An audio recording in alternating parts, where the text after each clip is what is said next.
अस्सलाम वालेकुम। Introduction to philosophy के लेक्चर 26 में हम अरिस्टोटल की फिलॉसफी को स्टडी करेंगे। Aristotle was a Greek philosopher and polymath who made significant contribution to various field including philosophy and science. अरस्तु यूनानी फलसफी और आलिम था। उसने फलसफा और साइंस के मैदान में बहुत ज्यादा कंट्रीब्यूशन की है। Aristotle was a student of Plato, and while he shared some similarity with his teacher, he also had significant disagreement. अरस्तु प्लेटो का शागिर्द था। वो अपने उस्ताद से मुतासिर है। उसके फलसफे में हमें प्लेटो का बहुत ज्यादा असर मिलता है, लेकिन वो प्लेटो के बाज आइडियाज से डिसएग्री करता है। Aristotle rejected Plato's theory of forms, arguing that abstract forms or ideas do not exist independently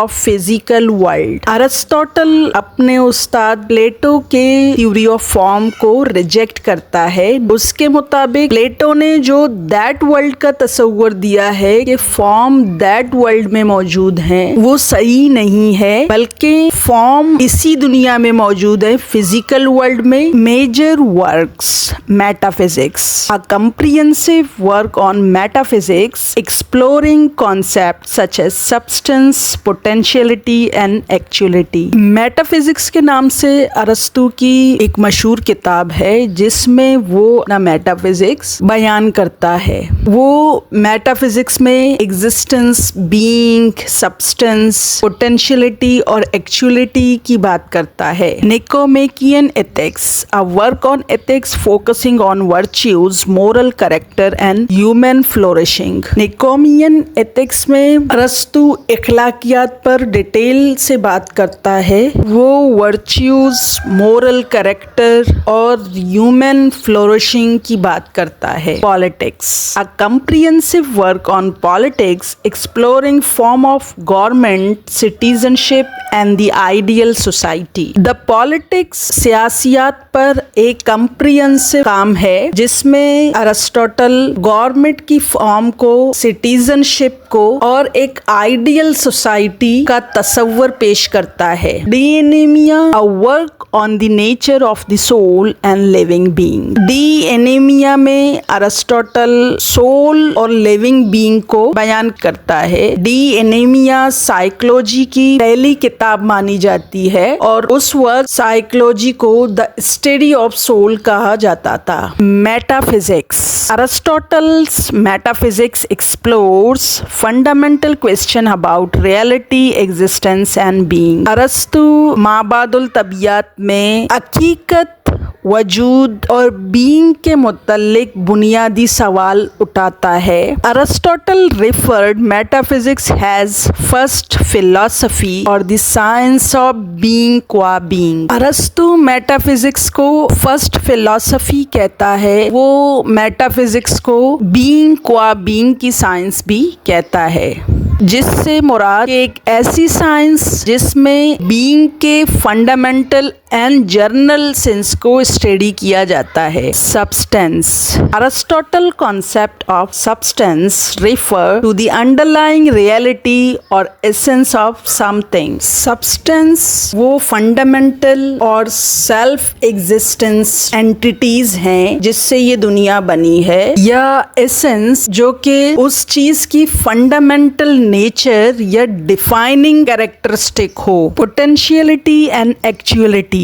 Aristotle introduced the concept of potentiality and actuality, which describe the relationship between potential and realized states of being. अपनी metaphysics में Aristotle potentiality और actuality के दरमियान फर्क वाज़े करता है। इससे मुराद के किसी चीज में कुछ होने की पोटेंशियल मौजूद होती है, और एक्चुअलिटी से मुराद के वो चीज इस वक्त क्या है, जो उसकी रियलाइज्ड स्टेट है। इसकी मिसाल ये है कि एक बच्चा जब पैदा होता है तो उसमें ग्रो करने की पोटेंशियलिटी मौजूद होती है, मतलब एक अडल्ट बनने की। लेकिन जब वो अडल्ट बनता है तो वो एक्चुअलिटी है। 4 causes, causality. Aristotle identify 4 causes for why something exists. अरस्तु ने 4 कॉज वजूहात बताई हैं कि कोई भी चीज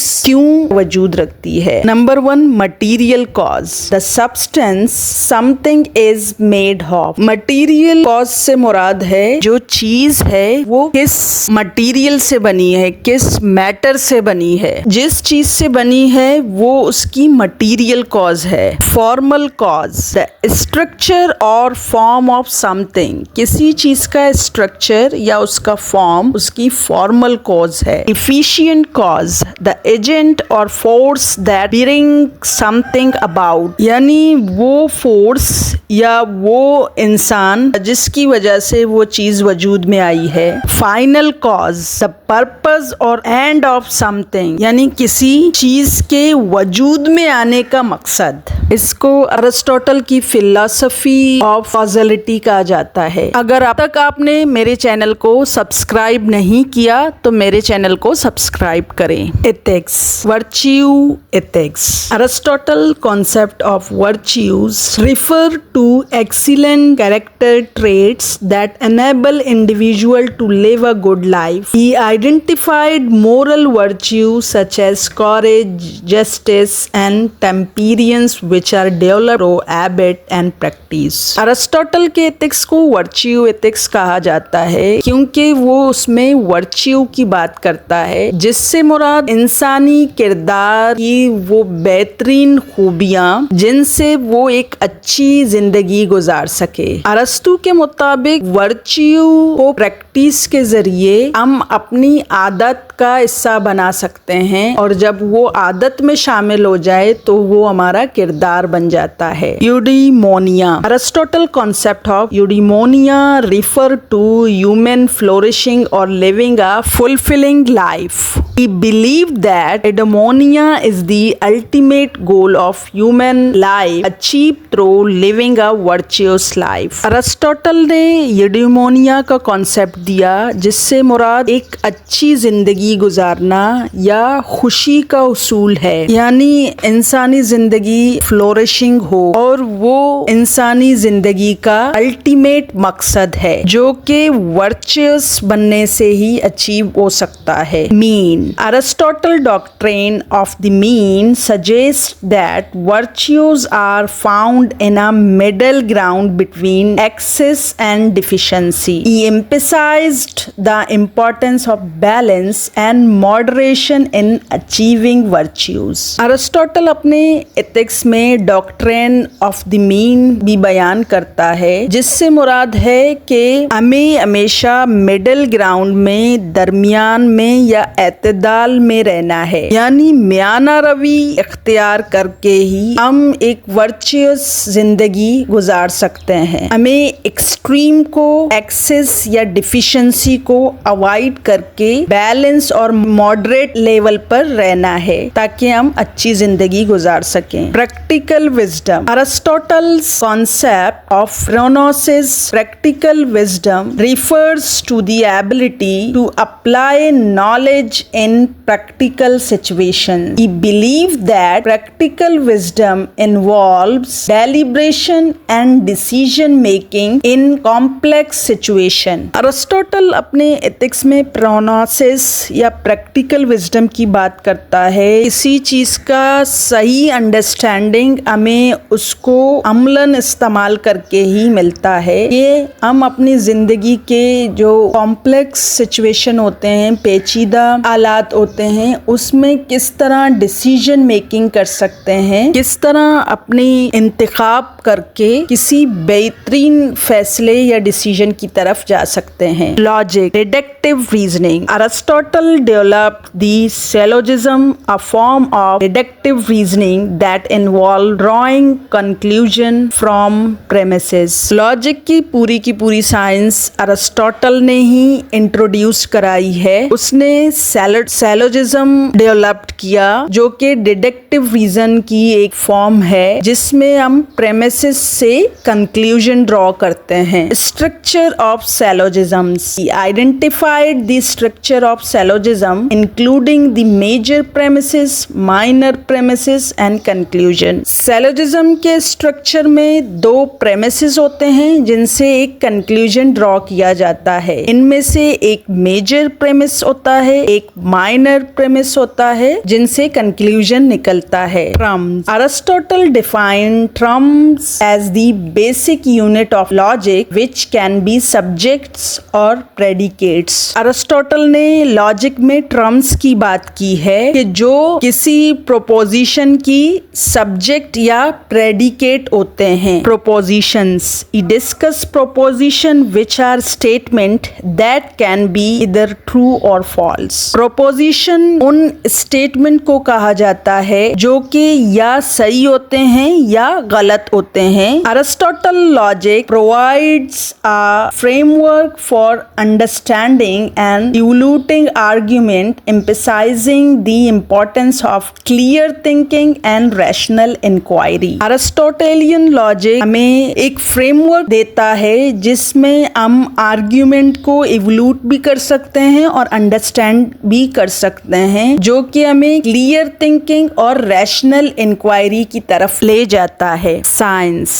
Aristotle's scientific contribution span various fields including biology and physics। Aristotle ने साइंस में भी कंट्रीब्यूशन किया है। इवन उसको पहला बाकायदा साइंटिस्ट कहा जाता है। उसने साइंस के वेरियस फील्ड में काम किया है, जिसमें एस्ट्रोनॉमी, बायोलॉजी, फिजिक्स शामिल हैं। Aristotle concept of causality influence scientific thoughts for century. Aristotle की जो कॉजेलिटी का कॉन्सेप्ट है वो बुनियादी तौर पर फिजिक्स में आता है, जिसने साइंटिफिक थॉट्स को बहुत ज्यादा इन्फ्लुएंस किया। Aristotle emphasized the importance of observation and empirical research in scientific inquiry। Aristo observation पर जोर देता है, यानी डिडक्टिव रीजनिंग के अलावा वो इंडक्टिव रीजनिंग की भी बात करता है, और वो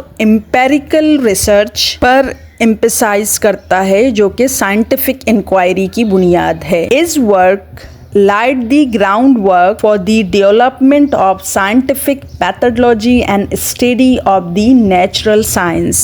अरिस्टोटल की जो कंट्रीब्यूशन है साइंस में, उसने साइंटिफिक मेथडोलॉजी को डेवलप किया और नेचुरल साइंस को स्टडी करने का तरीका भी बताया। Inter disciplinary approach. Aristotle philosophy often blends insight from various fields, demonstrating an interdisciplinary approach। Aristotle एक साइनोप्टिक फिलोसोफर था, इस वजह से वो इंटरडिसिप्लिनरी अप्रोच रखता है, यानी चीज़ों को कनेक्ट करके देखता है, एज अ होल चीज़ों को लेता है। Aristotle's philosophy is vast and encompasses many other areas including politics, psychology, rhetoric and poetics। Aristotle की फिलॉसफी बहुत ज़्यादा वास्ट है और उसमें मेटाफिजिक्स, एथिक्स, लॉजिक, साइंस के अलावा और दूसरे एरियाज भी शामिल हैं, जैसे उसने पॉलिटिक्स, साइकोलॉजी, रिटोरिक्स और पोएटिक्स पर भी काम किया है। Aristotle works have had a profound impact और western philosophy, science and culture. Aristotle की फिलॉसफी या उसके साइंस की कंट्रीब्यूशन ने वेस्टर्न वर्ल्ड पर बहुत गहरा असर डाला है। His vast and diverse philosophical contribution continue to be studied, debated and applied in many areas of inquiry. Thank you so much.